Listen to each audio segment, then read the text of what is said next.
Le problème le plus courant des utilisateurs de poêle à bois est de ne pas allumer un feu assez chaud. Votre poêle fonctionne mieux lorsque vous commencez avec une combustion vive. N'ayez pas peur, le poêle est construit en conséquence.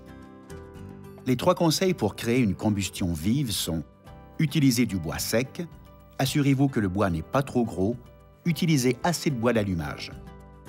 Tout bon feu commence avec du bois sec. Si vous l'achetez, essayez de trouver un fournisseur fiable pour vous assurer qu'il est complètement sec. Choisissez des bûches dont les bouts sont noircis, secs et fendillés, appelés gerçures, qui ressemblent à ceci. Le bois bien sec est plus léger que le bois vert partiellement séché et aura un son creux si vous frappez les bûches l'une contre l'autre. Le bois qui n'est pas sec, le bois vert, contient jusqu'à 50% de son poids en humidité, ce qui équivaut à 4 litres d'eau par chargement complet du poêle. Cette humidité doit être éliminée avant que la chaleur ne soit dispersée dans votre maison. L'énergie que votre poêle utilise pour éliminer l'eau est de la chaleur gaspillée. Si vous entendez un sifflement ou si vous voyez de l'humidité s'échapper de votre bois pendant qu'il brûle, ceci indique qu'il est vert et doit être séché pendant au moins 6 mois.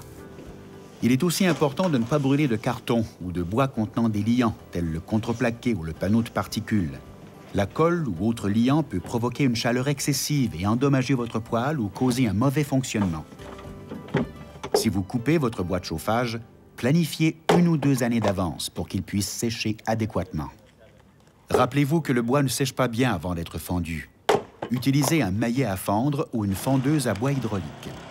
Les bûches qui ont un diamètre de 8 à 15 cm sont parfaites pour une combustion vive.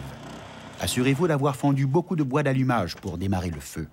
Empilez votre bois correctement. Laissez assez d'espace entre les bûches fendues pour permettre la circulation de l'air.